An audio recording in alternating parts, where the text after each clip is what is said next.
O que é viver em santidade? Toda hora que fala viver em santidade, a gente imagina aquele santo no altar, né?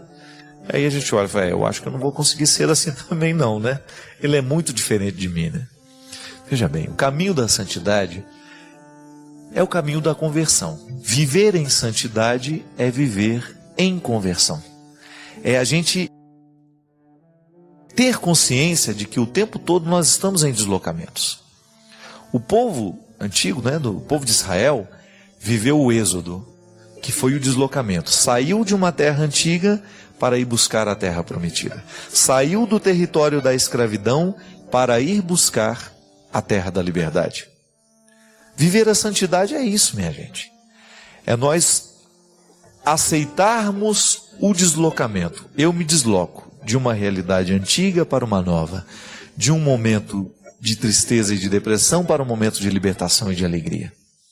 A santidade consiste em você reconhecer no seu dia a dia, na sua vida, a oportunidade que Deus está lhe dando de fazer esse deslocamento.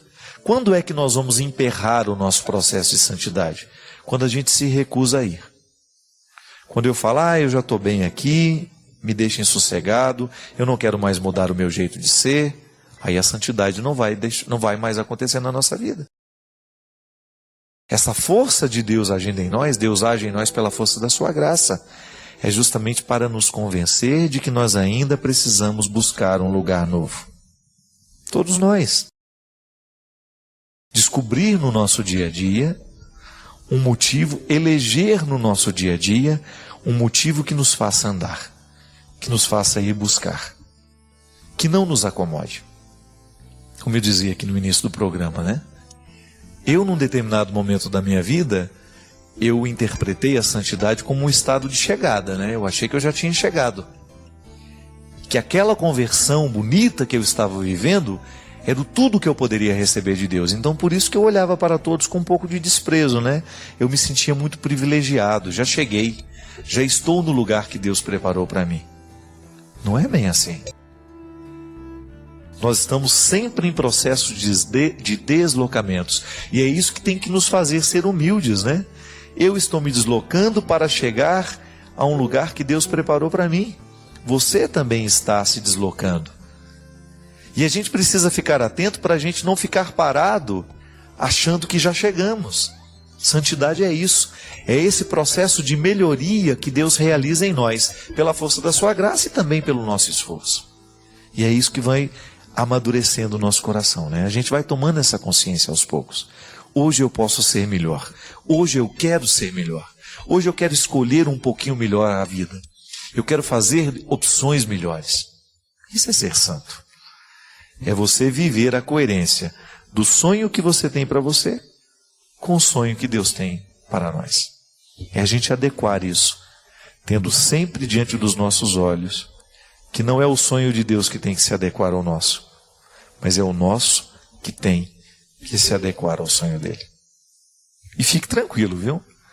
Se você tem diante do seu coração o propósito de buscar o ser humano que Deus quer que você seja, você pode ter certeza que você não vai se enganar. Você não vai se arrepender. Deus não projeta porcaria, não. Deus só projeta gente boa. E eu tenho certeza de que toda a humanidade está mergulhada nesse projeto. Deus projetou todo mundo de maneira muito bonita. A gente não consegue ser isso, a gente para no meio do caminho, porque muitas vezes nós desanimamos da luta. E achamos que já está bom isso que a gente alcançou. Não. Esse ser humano que você foi hoje pode ser melhor. Que isso não lhe desanime, mas que isso lhe encha de esperanças. Acordar amanhã com o propósito de fazer acelerar essa santidade de Deus na sua vida. Eu tenho convicção, minha gente, que às vezes há dias em que a gente evolui anos e anos. Há dias em que a gente assume de maneira tão interessante, tão séria, esse processo de santidade, que Deus avança muito conosco. E quando você sente, nossa, é interessante isso, né? Eu mudei. Já não estou mais pensando de maneira tão mesquinha, já não estou tão ciumento, já estou mais livre. Você avançou. Quando você percebe que Deus quebrou algumas barreiras e você aceitou que Ele quebrasse. Você acolheu essa graça transformadora. Eu era antigo e agora sou novo. Deus teve uma chance naquilo que era antigo dentro de mim. Agiu, mexeu, e eu descobri que ainda dava tempo, e eu corri atrás, e eu fui fazendo os meus esforços, e eu fui dando passos na direção desta novidade. É o mesmo que aconteceu com os apóstolos, é o mesmo que aconteceu com todos os santos. Santidade é isso, é a gente deslocar daquilo que é antigo para chegar àquilo que é novo. É a gente aceitar o sonho de Deus e tomá-lo nas nossas mãos e olhar sempre para Ele e dizer: é lá que eu preciso chegar. É nessa terra prometida que os meus pés precisam ficar. Não desanime, não. Olhe para tudo aquilo que hoje pode ser transformado e aceite essa transformação. Peça a Deus a graça de que o seu coração seja vivo, de que ele seja transformado, de que ele seja restaurado nas pequenas coisas, para você ter essa sensação boa que faz a gente dormir feliz. Hoje, Deus teve a oportunidade na minha vida. É o que nós desejamos. Que Ele sempre tenha uma oportunidade na sua vida, na sua casa, na sua história. Padre Fábio, como deixar de criar expectativas a respeito de pessoas e assim deixar de sofrer quando não acontece o que imaginávamos ou queríamos? Janderson, é um problema muito sério toda vez que nós criamos expectativa a respeito de alguém, né? Porque o outro não tem a obrigação de corresponder às expectativas que nós temos dele. Eu gosto muito do filósofo Sêneca. Sêneca dizia que as nossas frustrações, elas nascem justamente porque nós esperamos demais da realidade. Que nós precisamos criar uma espécie de uma indiferença em relação aos acontecimentos. Porque se a gente é indiferente, a gente vai se alegrar quando as coisas forem boas e a gente não vai se decepcionar quando alguma coisa der errado, porque eu nem esperava muita coisa daquilo. Eu sei que é difícil e que essa postura filosófica não é muito fácil de viver, né? A gente sempre vai esperar do outro alguma coisa. Até quando a gente recebe algum presente, já observou? Que às vezes a pessoa te dá um presente e ela fica ansiosa, querendo saber se você gostou. Eu, quando dou um presente para alguém, eu não quero saber se ela gostou. Eu dei o presente, pronto, e acabou. O presente foi recebido e eu não quero criar expectativa se você gostou ou não. E às vezes a pessoa fica até num embaraço, né? E se você não gostou? Se você fala... Enfim, estou só dando um exemplo. Quando nós esperamos alguma resposta de um gesto, então eu vou amar você porque eu quero que você me ame também. Eu vou escrever porque eu quero que você me responda. Nós acabamos criando para nós uma prisão. Não é para o outro, não, é para a gente mesmo. Que quando você se põe a esperar, você acabou aprisionando. Você criou uma prisão íntima particular que faz mal demais a você. Engraçado que essa postura filosófica tem muito a ver com a santa indiferença que os místicos falam, né? São João da Cruz fala sobre isso, Teresa d'Ávila fala sobre isso, que é uma capacidade de viver a vida, de encontrar a vida sem ter muita expectativa, deixar que a vida aconteça e a gente usufruir ao máximo daquilo que está acontecendo, independente do que vou ter depois como resposta. Então, vou amar alguém, vou amar pelo prazer, ou até mesmo pela pureza que o amor pode me oferecer. Eu não vou amar porque quero receber alguma coisa de volta. Eu não vou fazer um gesto de caridade porque quero receber do outro um reconhecimento pela caridade que eu fiz. Eu não estou dizendo que a gente não sinta o desejo da retribuição, viu? Eu também tenho vontade de receber retribuição quando eu ofereço. O que eu estou dizendo é que a nossa busca tem que ser de fazer sem criar a expectativa do retorno. Porque se a gente não cria a expectativa do retorno, nós estamos crescendo espiritualmente. Nós estamos qualificando a nossa capacidade de amar. Porque se eu amei porque é um valor amar, pronto. eu já estou edificado pela visita que o amor me fez. Agora, se eu fico chateado porque o outro não corresponde ao amor que eu dei a ele, então eu posso chegar à conclusão de que meu amor não está tão puro assim. E aí isso acabar me machucando também, né? Então, eu acho que essa santa indiferença, ela é muito saudável. Ela é difícil? É. Mas eu acho absolutamente necessário para que a gente tenha condições de não se decepcionar. E volto a dizer, o outro não tem a obrigação de corresponder às expectativas que a gente tem dele. Padre Fábio, como deixar de criar expectativas a respeito de pessoas e assim deixar de sofrer quando não acontece o que imaginávamos ou queríamos? Janderson, é um problema muito sério toda vez que nós criamos expectativa a respeito de alguém, né? Porque o outro não tem a obrigação de corresponder às expectativas que nós temos dele. Eu gosto muito do filósofo Sêneca. Sêneca dizia que as nossas frustrações, elas nascem justamente porque nós esperamos demais da realidade. Que nós precisamos criar uma espécie de uma indiferença em relação aos acontecimentos. Porque se a gente é indiferente, a gente vai se alegrar quando as coisas forem boas e a gente não vai se decepcionar quando alguma coisa der errado, porque eu nem esperava muita coisa daquilo. Eu sei que é difícil e que essa postura filosófica não é muito fácil de viver, né? A gente sempre vai esperar do outro alguma coisa. Até quando a gente recebe algum presente, já observou? Que às vezes a pessoa te dá um presente e ela fica ansiosa, querendo saber se você gostou. Eu, quando dou um presente para alguém, eu não quero saber se ela gostou. Eu dei o presente, pronto, e acabou. O presente foi recebido e eu não quero criar expectativa se você gostou ou não. E às vezes a pessoa fica até num embaraço, né? E se você não gostou? Se você fala... Enfim, estou só dando um exemplo. Quando nós esperamos alguma resposta de um gesto, então eu vou amar você porque eu quero que você me ame também. Eu vou escrever porque eu quero que você me responda. Nós acabamos criando para nós uma prisão. Não é para o outro, não, é para a gente mesmo.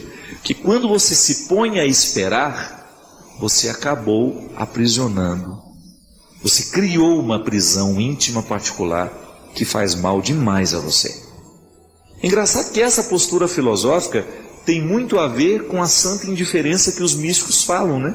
São João da Cruz fala sobre isso, Teresa d'Ávila fala sobre isso, que é uma capacidade de viver a vida, de encontrar a vida sem ter muita expectativa, deixar que a vida aconteça e a gente usufruir ao máximo daquilo que está acontecendo, independente do que vou ter depois como resposta. Então, vou amar alguém, vou amar pelo prazer, ou até mesmo pela pureza que o amor pode me oferecer. Eu não vou amar porque quero receber alguma coisa de volta. Eu não vou fazer um gesto de caridade porque quero receber do outro um reconhecimento pela caridade que eu fiz. Eu não estou dizendo que a gente não sinta o desejo da retribuição, viu? Eu também tenho vontade de receber retribuição quando eu ofereço. O que eu estou dizendo é que a nossa busca tem que ser de fazer sem criar a expectativa do retorno. Porque se a gente não cria a expectativa do retorno, nós estamos crescendo espiritualmente. Nós estamos qualificando a nossa capacidade de amar. Porque se eu amei porque é um valor amar, pronto. Eu já estou edificado pela visita que o amor me fez. Agora, se eu fico chateado porque o outro não corresponde ao amor que eu dei a ele, então eu posso chegar à conclusão de que meu amor não está tão puro assim. E aí isso acabar me machucando também, né? Então, eu acho que essa santa indiferença, ela é muito saudável. Ela é difícil? É. Mas eu acho absolutamente necessário para que a gente tenha condições de não se decepcionar. E volto a dizer, o outro não tem a obrigação de corresponder às expectativas que a gente tem dele.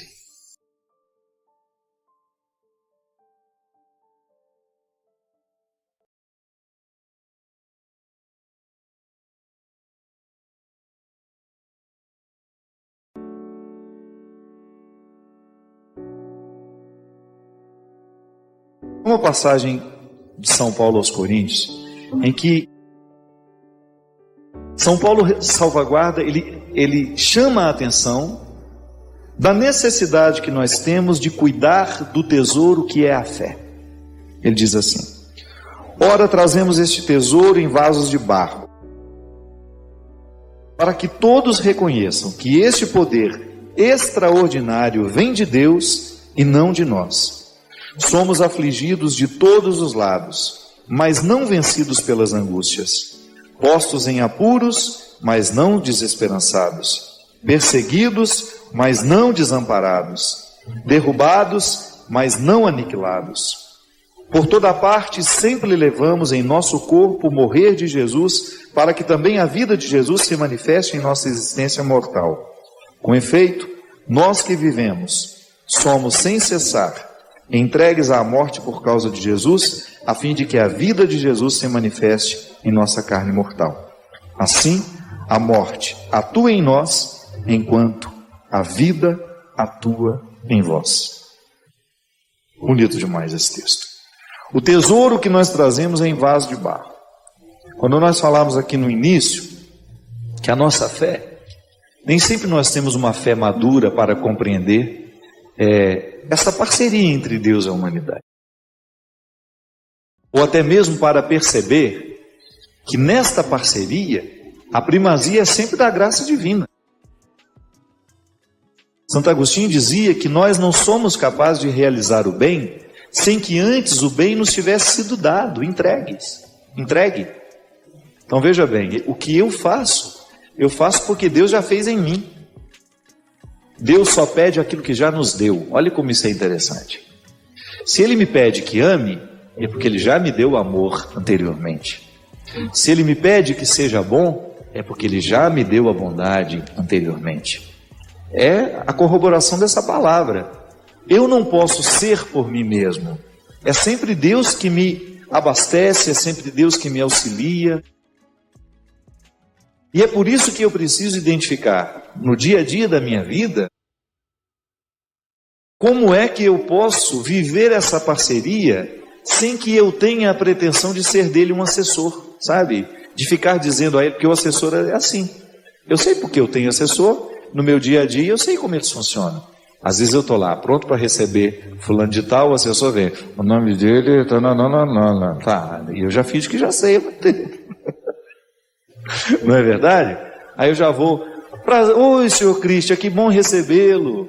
Mas não sou eu que sabia o nome do Cristian, é o assessor que falou entre dentes ali para mim, para que eu tenha condições de cumprimentar o Cristian quando ele chegar, já com as informações. Então são aquelas informações rápidas, estou dentro da van e a menina já está falando, padre, o evento é tal, fulano de tal que vai nos receber, é o bispo tal, não sei o que, papapá, vai estar lá presente o padre, isso e aquilo, para que eu saiba quem são as pessoas. Às vezes nós queremos fazer a mesmíssima coisa com Deus. A gente acha que a gente é assessor dele, que nós vamos dizer a ele todas as novidades do mundo. É igual aquela reza que às vezes a gente vê por aí, né? Ô Senhor, olha para ele como ele está triste. Cura ele, Jesus. Não sei o que. Como se ele não tivesse condições de saber o que precisa ser feito. Como se o sábio da história fosse eu. Tá vendo, Senhor? Ela está muito chateada com a vida. Não, Jesus, realiza isso na vida dela. Gente, a nossa oração, ela não pode ter essa carga de arrogância, sabe por quê? Porque isso não nos amadurece. Senhor, nós apresentamos a pessoa, nós apresentamos a realidade dela, nós acreditamos no seu amor, nós acreditamos na sua bondade. Pronto. Isso, a gente fica mais humilde na reza, sabe? E aí também a gente vai permitir que aquela oração clareie dentro de nós o que nós precisamos fazer para que o milagre se cumpra. Porque é muito cômodo, né? Você acreditar num Deus Nestor, que está ali sempre ao seu dispor, pronto para fazer tudo aquilo que você pede, do jeito que você pede e na hora que você pede. E ai dele se não fizer do jeito que você pede, da hora que você pede. Não pode ser assim não. A nossa fé tem que nos dar a confiança de que Ele realiza aquilo que realmente precisa ser feito e que às vezes nem nós sabemos. Nós somos tão limitados que às vezes a gente acha que o que Deus precisa fazer é tirar esse negócio daqui e pôr aqui. E a gente fica com essa convicção, quando na verdade nós podemos estar muito equivocados. Não, Deus não tem que tirar esse negócio daqui, Ele tem só que arrastar para cá. E às vezes nós levamos um tempo para descobrir que aquilo que nós estávamos pedindo não era honesto. E depois Deus fez tudo do jeito como a gente não queria, e a gente percebe que realmente foi a melhor maneira de resolver aquela situação. É por isso que a fé deveria nos dar sempre a maturidade do silêncio, da entrega. Outro dia eu estava conversando isso com uma amiga minha, que estava muito aflita, numa situação que ela estava vivendo, e eu percebi essa aflição, pelo excesso de pedidos, pelo excesso de clamores. É claro que eu respeitei. Eu não estou nela, eu não estou sentindo a dor que ela sente, eu não estou vivendo o desespero que ela vive. Ah, mas se a minha opinião é pedida, eu não perco a oportunidade. Você não acha que você deveria se recolher mais, pedir menos? Você já pediu. Você conhece tão de perto a misericórdia de Deus, por que desconfiar dela agora? Porque se eu peço demais a mesma coisa, é como se eu estivesse demonstrando para mim, não é para Ele não, gente. A oração, nós precisamos dimensionar, é o que ela faz em nós. Se eu peço demais a mesma coisa, eu posso gerar dentro de mim uma descrença silenciosa. Ou então, uma crença de que Deus só atende quando a gente insiste. A insistência não é para modificar o que Ele pensa. A insistência deve ser, se ela existir, e aí a gente tem que mudar as palavras, tem que deixar de pedir para Ele, tem que pedir para nós, é para que a nossa natureza esteja iluminada pelos nossos, para que a gente tenha condições de identificar o que em nós precisa ser transformado. Porque se eu insisto demais em pedir a Deus que faça isso, que faça aquilo, todo dia eu peço a mesma coisa, eu estou considerando que Ele não é capaz de guardar no coração dele o que eu já entreguei. Eu desejo que você, nas suas lutas, você tenha sempre o direito e a possibilidade de retirar os seus excessos, para você ter diante dos seus olhos a sua verdade fundamental. Sem exageros, só você. E a partir disso, você reencontrar o caminho da vida. Obrigado pelo seu carinho, pela sua atenção, e que Deus abençoe muito você. Que Deus derrame sobre o seu coração, sobre a sua casa, sobre a sua vida, a disposição que caracterizou o coração de Nossa Senhora, para que, exemplo dela, a gente também possa ser um cristão de verdade, levando sempre Jesus no colo para apresentá-lo àqueles que ainda não o conhecem. Se tem alguma coisa me preocupando, a primeira coisa, o que eu posso fazer para diminuir essa preocupação? Existe alguma coisa de concreto que eu possa fazer? Tá, você tem uma dor, uma traição. Você já foi lá no traidor devolver o lixo dele? Será que você tem alguma coisa engasgada, qualquer coisa que você precisa resolver dentro do seu coração, jogar fora, através de palavras, um choro, sei lá? Alguma atitude sua que possa diminuir essa sensação de desculpa?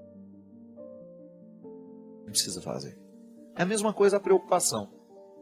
Quando algo me preocupa e eu descubro naquela preocupação o que eu posso fazer para diminuir o efeito dessa preocupação na minha vida, e faço, então eu começo a resolver, abrir as portas para que esse passado comece a passar. Porque senão nós vamos represar a experiência que não valeu a pena. Nós vamos segurar dentro de nós o evento, o acontecimento que nos machucou, que nos lesou, e aí a gente vai viver um processo contínuo de lesões e de machucados, porque a lembrança, o rancor, o ressentimento, eles só provocam novas feridas dentro de nós. Eu nunca vi alguém ficar curado guardando ressentimento. E o que é o ressentimento? Ressentir é sentir várias vezes. É como se você pegasse uma gilete e ficasse passando ela em cima do mesmo lugar da pele. Nunca vai cicatrizar. E o corte vai ficando pior. Você vai lesando a pele, vai lesando, vai lesando, vai lesando, vai lesando. Você vai perdendo a oportunidade de viver a cicatrização. Sim. Você já observou que quando começa a cicatrizar, dá uma coceirinha? Não é assim? A cicatrização provoca uma sensação de coceira, né? Dentro de nós é a mesma coisa. Pode observar, existem muitas situações afetivas que às vezes nós estamos começando a nos recuperar dela. Aí você tem aquela sensação, de vez em quando, de querer retomar, são as coceirinhas da cura. Segura isso daí. Consiga manter sob controle os seus olhos. Consiga manter sob controle os seus ressentimentos. Consiga manter sob controle as suas carências. E aí você começa a viver o processo da libertação das consequências negativas que aquele fato lhe provocou. É a vida. Todo mundo é machucado. Eu não tenho como criar uma redoma para mim, você não tem como criar uma para você.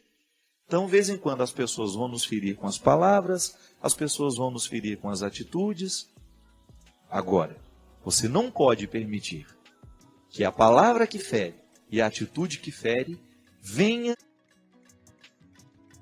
provocar ferimentos no seu ser, venham demorar demais, ficar dentro de você, se estender mais que o tempo que ela deveria ficar. Atingir o seu ser, foi no profundo da sua vida, foi no profundo do seu coração, já começa a dar um jeito de cicatrizar. E a partir do momento que você tem uma ferida no ser, você corre o risco de infeccionar tudo. Nos afetos, isso funciona desse jeito, né? De vez em quando alguma coisa vem, machuca o nosso coração, a gente perde a disposição para tudo. Perde disposição para estudos, perde a disposição para o trabalho. Tem um impacto, ele afeta. Agora, o tempo que vai durar aquilo que lhe afeta precisa ser administrado por você. Afinal, é o seu ser que está em jogo. E de repente você começa a fazer tudo errado porque o ser está machucado. Então há sempre uma feridinha aí no ser que precisa ser cuidado. Minha gente, esse é um exercício de todo dia, tá vendo? Viver a experiência de ser com Jesus é a gente viver o tempo todo, administrar dentro de nós essas curas que nós precisamos viver para que a gente fique parecido com Jesus. Eu quero ser parecido com Ele. Mas para ser parecido com Ele, eu preciso curar no meu ser muitas coisas que estão. Eu preciso, de vez em quando, visitar os meus passados, né? O meu passado, para compreender o presente. Por que às vezes eu sou arrogante? Será que em algum momento da minha vida eu fui humilhado demais? Porque fui humilhado demais, tenho dificuldade de administrar os momentos em que alguém me contesta? Ninguém é por acaso. A cura do ser acontece quando a gente reza, quando eu peço a Deus que venha curar o meu coração, que venha curar a minha mente. Essas são expressões que nós usamos o tempo todo. Mas Deus muitas vezes cura o nosso coração, cura a nossa mente através da nossa reflexão. Quando você começa a colocar em ordem os seus sentimentos desordenados, quando você começa a retomar a harmonia que às vezes a vida e os acontecimentos retiram. E é isso que eu desejo para você. No hoje da sua vida, da sua história, você esteja empenhado em curar as feridas dos seus.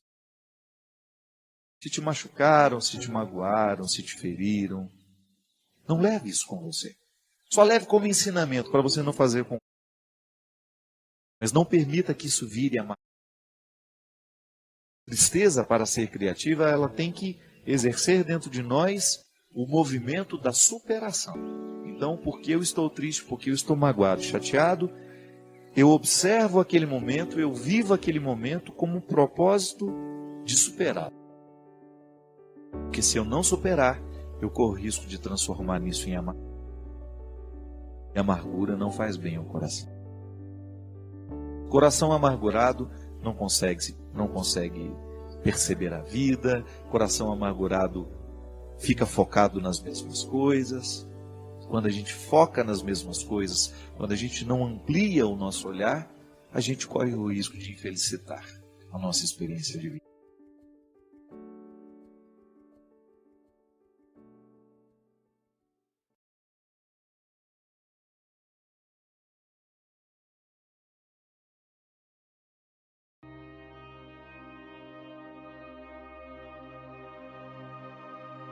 Preciso lidar com tudo isso. Preciso acordar tudo isso. Então a qualidade da vida, quando eu digo que eu amo Deus acima de todas as coisas, eu estou reconhecendo isso. Há em mim uma inteligência, o meu corpo tem uma inteligência. A minha mente tem uma forma de comando que eu preciso aprender. Eu não posso ser refém da minha mente. Eu não posso ser refém do meu corpo. Essa parte de mim que está falando aqui, inclusive agora, com essa consciência de que eu sou corpo e mente, é essa parte aqui que tem esse comando, inclusive com uma capacidade de refletir sobre tudo isso, é que deve estar no comando. Mas eu tenho consciência de que não sou eu que me dei tudo isso, eu recebi de Deus. Então, toda vez que eu tenho um equilíbrio com o meu corpo, um equilíbrio com a minha mente, eu estou reconhecendo publicamente que eu estou potencializando aquilo que Deus me deu. Então eu lido melhor comigo. Você, quando aprender, desculpe se você já sabe, mas eu sei que todos nós precisamos aprender diariamente isso. Quando a gente começa a aprender a lidar com o corpo, a lidar com a mente, a nossa vida espiritual fica mais qualificada. E eu lamento que dentro do contexto católico nós tenhamos falado tão pouco dessas coisas. Eu me lembro que, num determinado momento, a espiritualidade católica ficou tão empobrecida, e eu vivi isso, que era absolutamente proibido em falar de técnicas de yoga, por exemplo, como se isso fosse um pecado, como se isso fosse uma ciência misteriosa. Para com isso. Vamos aprender com os nossos irmãos orientais, que sempre tiveram uma capacidade enorme, uma espiritualidade que influía na saúde do corpo. Não existe misticismo nisso. Eu sei que durante muito tempo nós ficamos ouvindo que nós precisamos nos purificar das influências das outras religiões. Pelo amor de Deus, que arrogância! Não faz sentido. Se a outra religião tem um aspecto positivo, vamos incorporá-la. Jesus era um homem de meditação.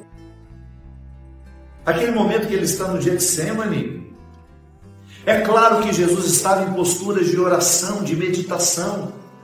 E os discípulos que não tinham a mesma habilidade que ele, não tinham desenvolvido, dormiam. E Jesus tinha que ir lá acordar, falar, vamos lá, gente. Então, durante muito tempo, nós olhamos para essas técnicas orientais como se elas fossem pecaminosas, como se elas fossem uma oposição à nossa fé. Não. Mantenha aí o seu corpo de fé. Você acredita na ressurreição de Jesus? Você tem um código de ética cristão que você administra, que você... Mas descubra uma forma de lidar melhor com o seu corpo. A sua religião, a sua espiritualidade precisa fazer isso com você. Não adianta nada você ter uma busca espiritual se você não tem uma busca pela saúde do corpo. É um contra-testemunho. Deus acima de todas as coisas, amar a Deus acima de todas as coisas. Eu não coloco absolutamente nada acima de Deus. Eu percebo tudo como uma oportunidade de reconhecer o que Ele me deu. Ele nos deu um corpo, Ele nos deu uma mente e nós temos a oportunidade de cuidar disso. Quando nós temos essa compreensão, a arrogância não mora em nós. Você vai olhar para o seu trabalho, para o dinheiro que você alcançou, e você vai reconhecer nisso tudo uma feliz oportunidade que Deus está lhe dando de transformar o mundo num lugar melhor. Tem muito mais dinheiro que os outros?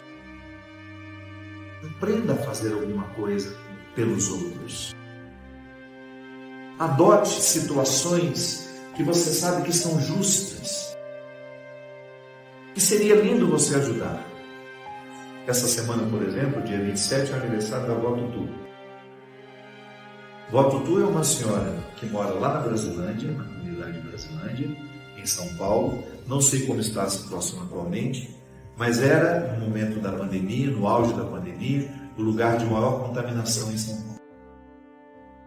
Vó Tutu resolveu fazer o bem produzindo pães. E toda a família da Vó Tutu está lá, envolvida com ela. Vó Tutu essa semana faz aniversário, dia 27. E qual é o presente que ela quer de nós? R$1 de cada um. Olha só, a simplicidade dela. Ela estipulou isso antes. R$1. Claro que se você puder dar 10, se você puder dar 100, se você puder dar 1000, dê.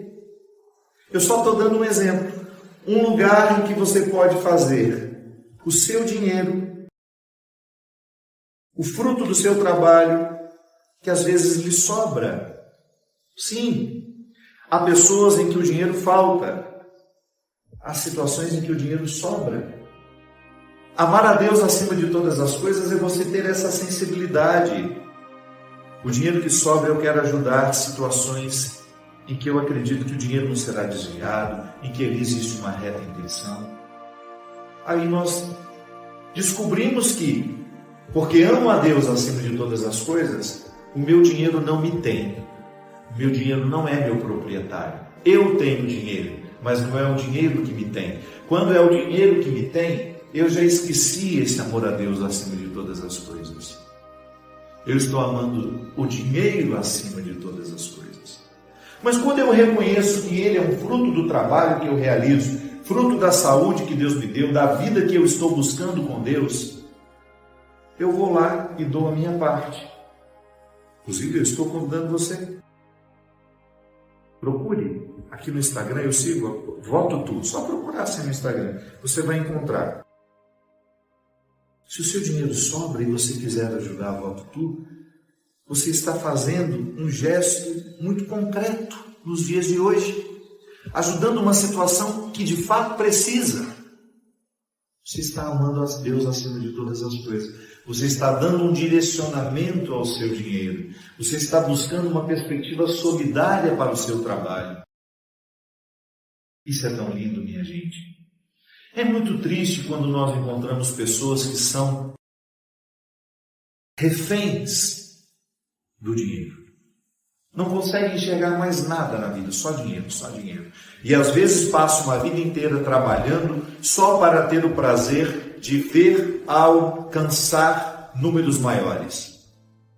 Nem tem satisfação com aquele dinheiro. A satisfação não é para fazer uma viagem, não é para fazer uma festa, não é para receber bem os amigos, não. A satisfação é para ver o número crescer. E vive como um pobre. Eu conheço muita gente. Nos nossos interiores, então, é muito comum isso. Aquela família que vive assim, com uma certa simplicidade, que é praticamente dona da cidade, de todos os imóveis, nunca fizeram uma viagem e sempre tiveram vontade. Porque gostam de guardar. Tem gente que gosta de guardar dinheiro. Tem gente que tem fetiche. Se pudesse, nem deixaria no banco. Gostaria de lustrar as notinhas todos os dias. Tem uns que guardam na cueca. Gostam de ver o dinheiro. Gostam de ter uma relação com o dinheiro assim. Outros não. A gente trabalha. E o dinheiro que chega a gente vai gastando. A gente vai vivendo. Para isso que ele serve. Para poder provocar alegrias. para poder fazer a vida ser mais qualificada, para a gente poder amar concretamente as pessoas. Sim, é lindo quando você pode amar concretamente uma pessoa, quando você generosamente escolhe: eu vou dar uma casa para você, eu vou lhe tirar do aluguel, meu filho. Você como pai sabe disso. Ou quando você pode materialmente presentear o outro com aquilo que você sabe que ele está precisando. Isso é amar a Deus acima de todas as coisas. Não é o dinheiro que manda em mim, sou eu que mando em mim. Amar a Deus acima de todas as coisas é a primeira regra, mas depois vem uma outra, com o mesmo nível de importância, porque eu costumo pensar essas duas premissas num modelo circular. Amo Deus acima de todas as coisas e ao próximo como a mim mesmo. E assim. Quando Jesus fala que nós devemos amar os próximos, primeiramente não significa próximo aquele que está geograficamente próximo a mim, não. Próximo é todo aquele que tem a proximidade da condição. Todo aquele que sofre como eu sofro, que se alegra como eu me alegro, e que às vezes tem uma história muito diferente da minha, que fez com que ele ficasse muito melhor que eu, ou fez com que ele ficasse muito pior do ponto de vista emocional, dos traumas. Sim, tem gente que está, do ponto de vista emocional, num caos. Foi muito maltratado pela vida, foi muito mal amado, então se desenvolveu de maneira muito desastrosa. E às vezes comete mais crimes do que nós. Erra muito mais do que nós, mas é próximo. Desperta para você ver o que você tem de pior para ver, o monstro que você se transforma. Dê vazão às suas misérias para você ver onde você vai parar. Debaixo dessa pele que nos veste, todos nós somos um pouco monstros, capazes de atrocidades, capazes de crueldades. Basta que a gente estimule. Então não tem que ter essa história: eu sou melhor que você. Não, você pode estar numa condição mais favorável, mas lhe coloque numa situação desfavorável para você ver. Você se transformar. Põe a gente dentro de um galpão e deixa a gente com fome e jogue o primeiro alimento lá dentro para ver como nós vamos nos comportar. Tudo depende de como somos estimulados. Então, quando Jesus fala amar a Deus acima de todas as coisas, já fiz a reflexão, e ao próximo como a ti mesmo, Ele está nos convidando a amar a todos.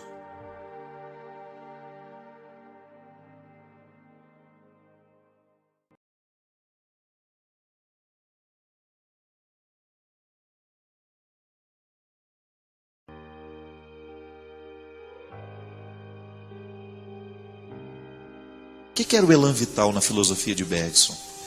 Era justamente aquele elemento da vida que dá a liga, que faz com que eu não perca a vontade de viver, que eu não fique desanimado de existir.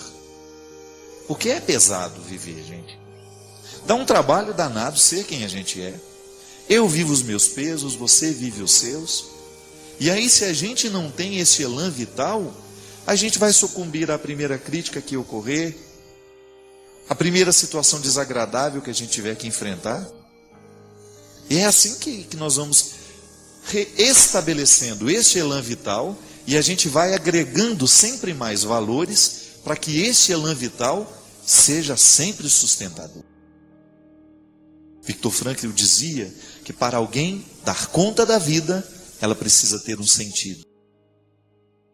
E esse sentido pode estar localizado em várias situações. Eu posso ter no sentido da minha vida uma meta futura. De repente eu estou estudando e eu quero ser médico. Ser médico é um sentido para eu acordar cedo todos os dias, vencer as dificuldades da faculdade, vencer as lutas que eu preciso estabelecer todos os dias, porque não é fácil a gente alcançar metas. Metas estarão sempre envolvidas em distâncias, estarão sempre perpassadas por dificuldades. Aí eu descubro o assombro da metafísica eu descubro o elan vital da filosofia de Bergson e eu descubro o sentido da vida de Viktor Frankl. Várias explicações para uma mesma coisa. E na verdade, no momento que a gente está vivendo, a gente nem precisa da compreensão teórica da filosofia. O que a gente precisa mesmo é da coragem para que esta filosofia se encarne na nossa existência. Da mesma maneira como o Verbo de Deus se encarnou no seio de Maria, no ventre de Maria. Eu preciso viver esse mistério da encarnação todos os dias. Eu preciso encarnar em mim todos os sonhos que eu necessito para ser quem eu sou, as metas, os propósitos, aquilo que eu estabeleço. Olha, eu não quero morrer com esses defeitos, então eu estabeleço metas para vencer esses defeitos. E aí eu vou sendo feliz, compreendendo que felicidade neste caso não é um mar de rosas, não são só alegrias, não. Felicidade como sendo aquela sensação boa de você estar lutando como precisa lutar para que as coisas venham a acontecer como você de alguma maneira projetou. E ainda que não aconteça totalmente como você projetou, você vai saber lidar com os resultados que são contrários, porque isso é uma questão de sabedoria, é uma questão de maturidade. Só as crianças esperam que a vida seja perfeita. E à medida que elas vão crescendo em maturidade, elas vão descobrindo que não é bem assim. Não é verdade? Não é uma das maiores lutas que nós precisamos viver? Um dos maiores lutos que nós precisamos organizar como pessoas é este. É eu entender que a vida não é como eu gostaria que fosse.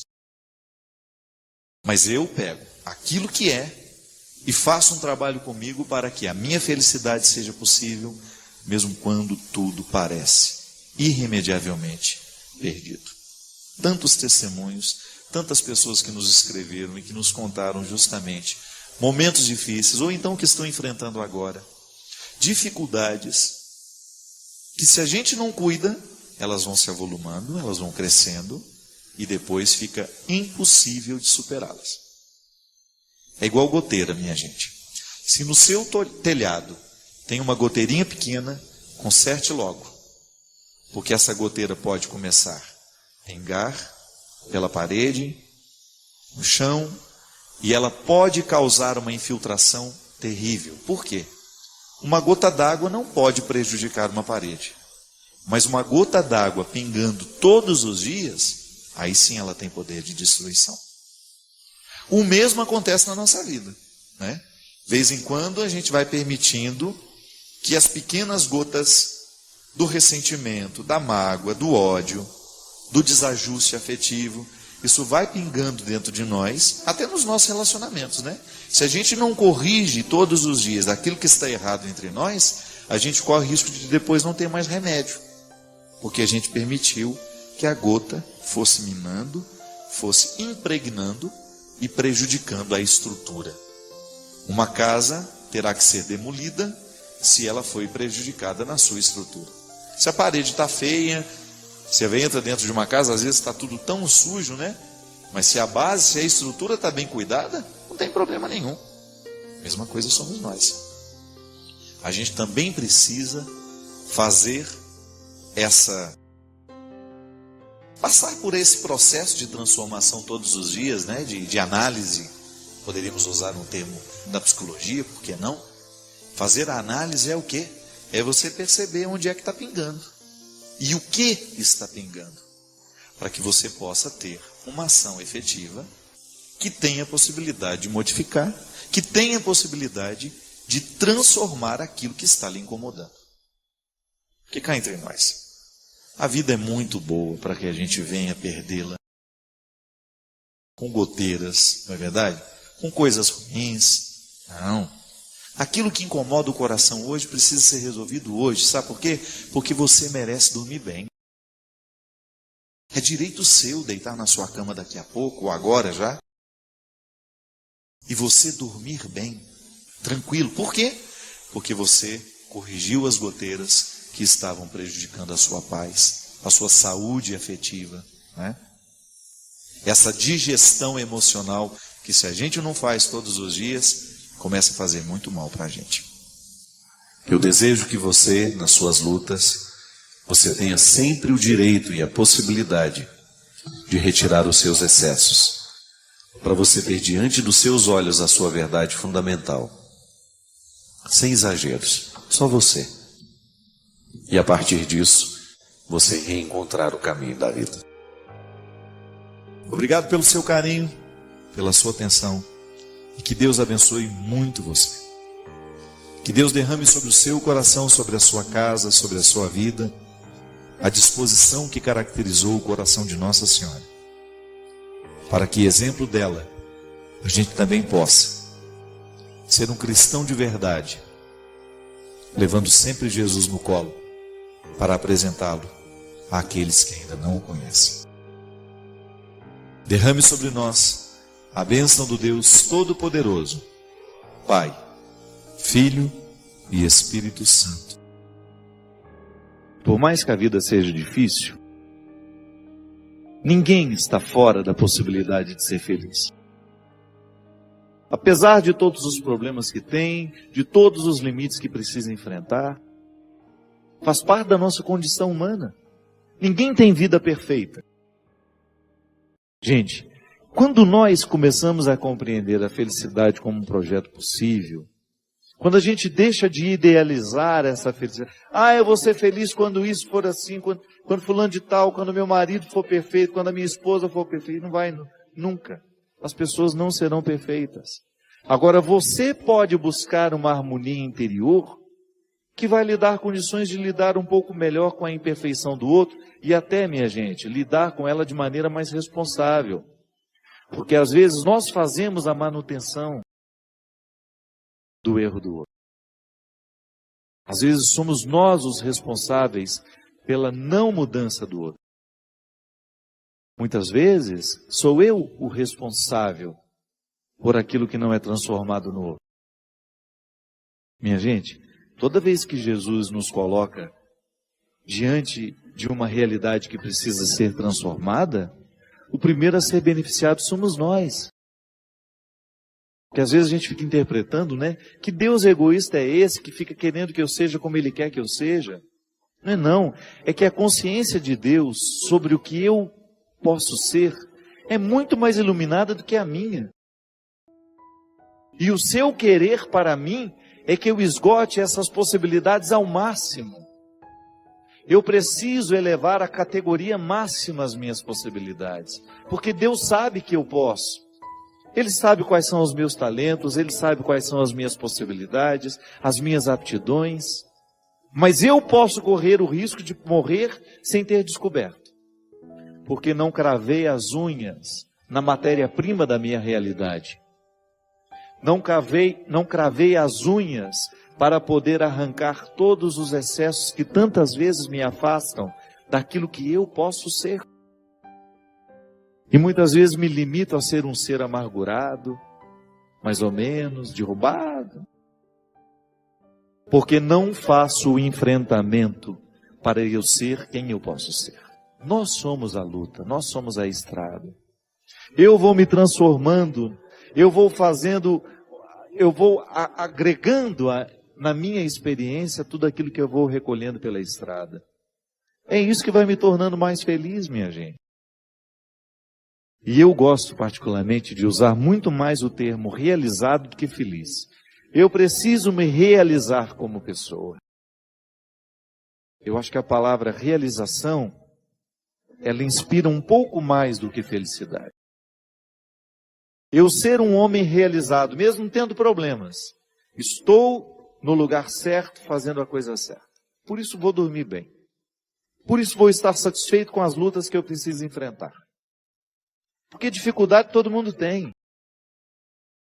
Não é no seu trabalho que tem dificuldade, mas não. Você pode até num primeiro momento se iludir achando que você tem mais problemas do que eu. Cada um tem a sua quantia. E se a gente for ter a honestidade de contar, nós vamos descobrir que nós temos problemas muito parecidos. Agora, você precisa enfrentar os seus problemas. Eu não posso enfrentá-los por você. Eu preciso enfrentar os meus problemas. Eu tenho lá, na estrutura da minha vida, os problemas que são próprios da minha vida. que são próprios do meu ser, da estrutura que me cerca. E preciso administrar diariamente tudo isso para que eu tenha o direito de extrair a satisfação de ser quem eu sou. Um médico, por exemplo, ele tem os problemas que são próprios da profissão dele. E ele consegue ser feliz mesmo tendo todas as dificuldades ali. Por quê? Porque ele enfia as unhas na realidade e vai lá buscar o motivo da sua satisfação. A satisfação é um diamante que nós vamos encontrar todo dia, no meio dos cascalhos. Porque se você resolve prestar atenção naquilo que deu errado, você vai se distrair com os cascalhos e você nunca vai chegar ao diamante da realidade. Quantas coisas dão errada todo dia? Se você escolhe ficar nelas, você vai ficando aborrecido com o tempo, amargurado.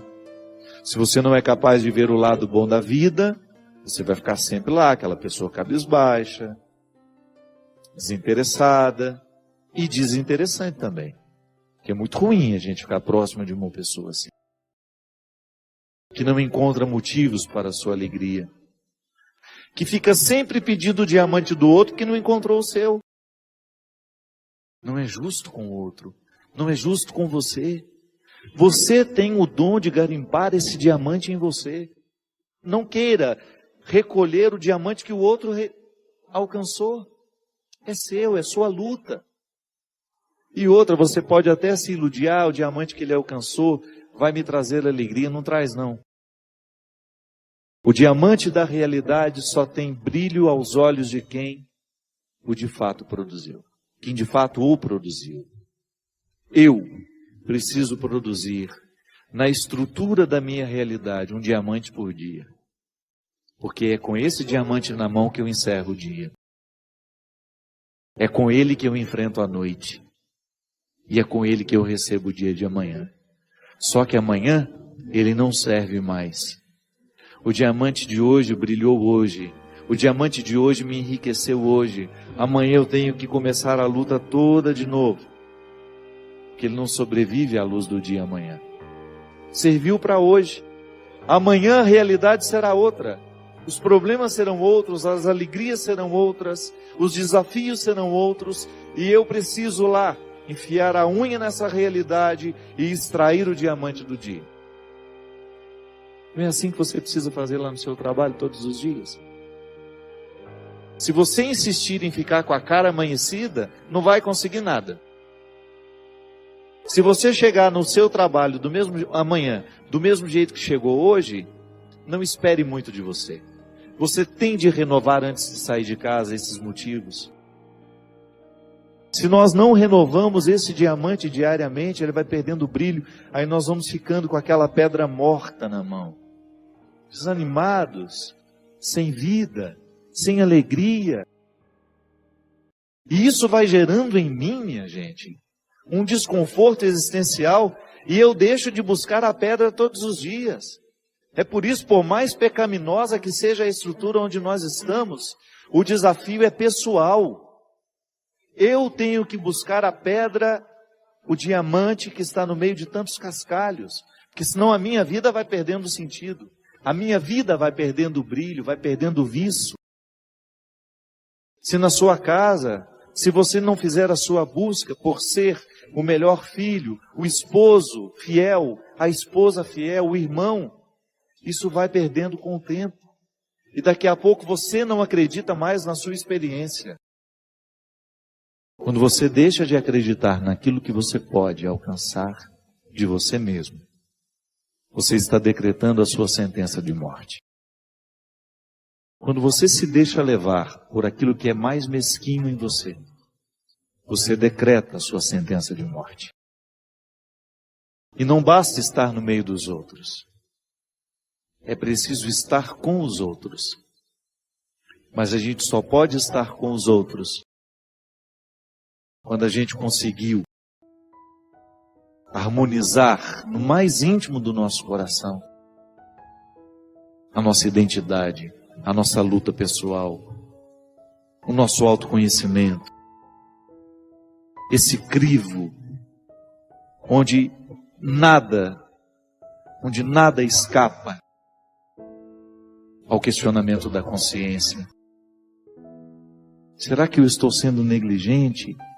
Será que eu estou deixando de buscar essa pedra preciosa? Será que eu estou insistindo em guardar aquilo que eu já alcancei de mim? Será que eu não estou ousando ir além?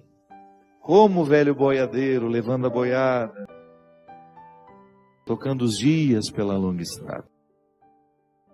É assim que Deus nos quer, minha gente. Vida perfeita não temos, mas a gente pode ser um bom garimpeiro.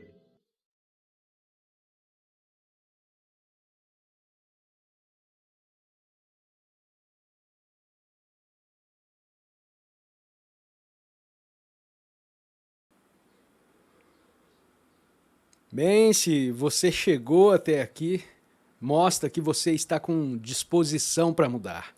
Você cansou de fugir. Esse tipo de atenção é raro, é algo precioso.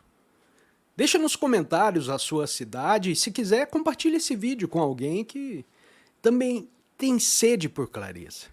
Valeu, um grande abraço e até mais. Tchau, tchau.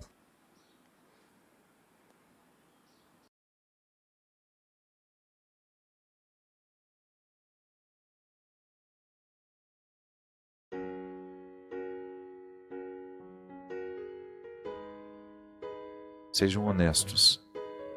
Aprendam comigo o significado de ser gente, de lidar com a indigência diariamente e de ter a oportunidade de, a partir dessa indigência, experimentar o que temos de mais sublime.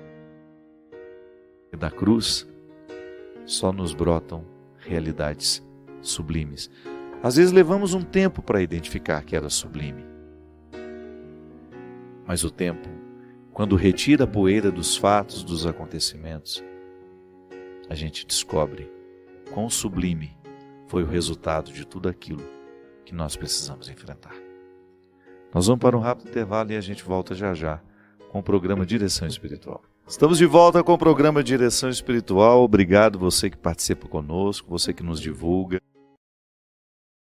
Quero agradecer muito o carinho de todas as pessoas que fazem parte da história do programa Direção Espiritual, pelos eventos Brasil afora, eu sempre recebendo o testemunho de pessoas. Padre, nossa família toda quarta-feira se une para assistir. Me sinto muito responsabilizado. Essa oportunidade de falar com tantas pessoas, de levar uma palavra que possa tornar mais viva a nossa vida, ou acender as consciências que estão esquecidas. Às vezes a gente vai ficando um torpor, vai entrando dentro de uma mesmice espiritual, a gente vai perdendo a oportunidade de crescer e de repente escuta uma coisa aqui que possa fazer bem. Esse é o nosso objetivo. Eu me sinto muito feliz de fazer parte deste movimento que a Canção Nova realiza todos os dias, mantendo 24 horas uma programação com o objetivo de fazer bem às pessoas que nos assistem. Lembrando que no dia 18, que é o próximo domingo, é isso? Dia 18 de setembro, eu estarei em Teresina. O show vai ser às 21 horas, lá no Teresina Hall. Quero convidar vocês que são Teresina e região, para estarem conosco. No dia 21 de setembro, eu estarei em Guariba, São Paulo. Guariba, o local será na Arena Vila Roca, às 21 horas. Você que também é de Guariba e região, programe-se para estar conosco lá. Show, o nosso novo trabalho, que chama-se A Estrada Sou Eu. Um show bastante bonito, muito significativo. Momento de reflexão, de música, onde nós procuramos tornar a noite, né? Geralmente nós saímos de casa para tantas coisas, mas tornar um momento musical, um momento de alegria, também com repercussões na nossa alma. No dia 23 estarei em Curitiba e o show será no Teatro Positivo. Você é o nosso convidado, às 21 horas.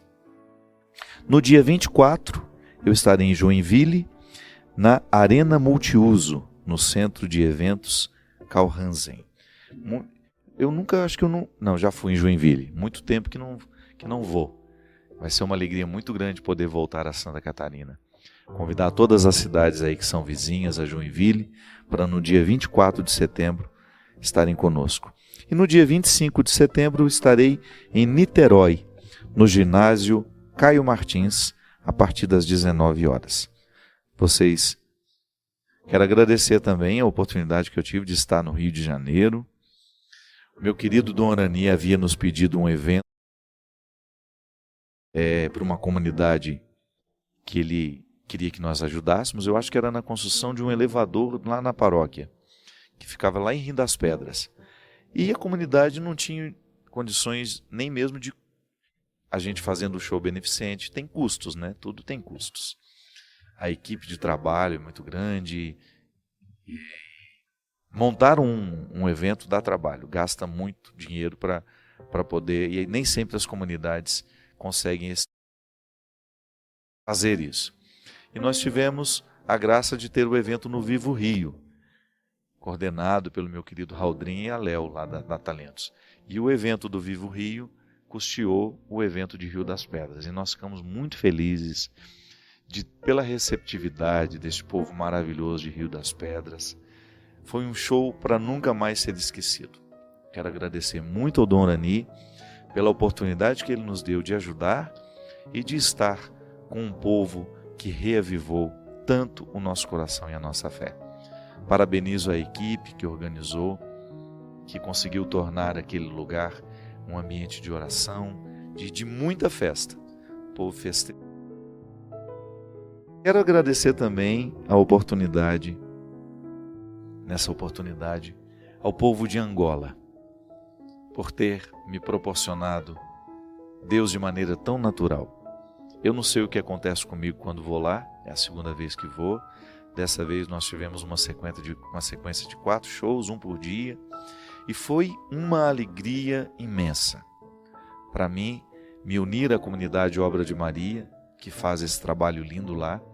Eu também fui para ajudar a minha banda, agradeço muito os meninos que também foram de maneira missionária, sem pensar, embora eles sejam profissionais, né? Eles não foram pensando no trabalho, dinheiro que poderiam receber como músicos, não. Todo mundo desejoso de fazer o nosso trabalho repercutir naquele lugar tão necessitado de ajuda. Agradeço muito ao Gilberto. Quero me unir à comunidade Obra de Maria, à missionária Poliana, que faleceu em Moçambique. Quero me unir à família Poliana, que eu acho que é de Caruaru, não é? A família da Poliana, que sepultou. Ela morreu na terça-feira, no dia antes de eu embarcar. Quando eu cheguei em Angola, Gilberto estava administrando esse sofrimento terrível. Poliana tinha terminado um retiro que eles fizeram à beira-mar, uma casa que alguém emprestou para eles. Poliana tinha cozinhado a manhã inteira e pediu às amigas, aos colegas dela, os missionários juntos: estou tão cansada, gostaria de dar um mergulho antes de ir embora. E foi. Ela mais 2 pessoas da comunidade. O mar estava muito agitado e Poliana não conseguiu. Levou ela, embora soubesse nadar, ela faleceu. E eu fiquei muito comovido com essa história por um motivo muito simples. Primeiro, um ser humano que eu não tive a oportunidade de conhecer, mas que eu só recebi notícias boas. Uma menina que se dedicava ao Evangelho, que dispensou tantas coisas, né? Deixou de viver tantas coisas para estar num dos lugares mais pobres do mundo. Se vocês soubessem como é o trabalho da Obra de Maria em Moçambique, se vocês soubessem as histórias que eu tenho escutado, o trabalho que eles fazem, do que esses meninos, gente jovem mesmo, escolher ficar no meio de tanta pobreza, de tanto sofrimento humano, de tanta luta, Quando eu soube da morte dela, eu fiquei pensando, oh meu Deus. Uma menina tão cheia de vida, 30 anos, escolher ir para um lugar deste, um lugar que a gente não quer ir. Ver a pobreza, um lugar onde as pessoas comem uma vez por dia, uma papa, eu vi o que é essa papa, feito como se fosse um grude, sabe? De uma farinha de mandioca. Crianças, um lugar sem recursos. A obra de Maria escolhe estar lá.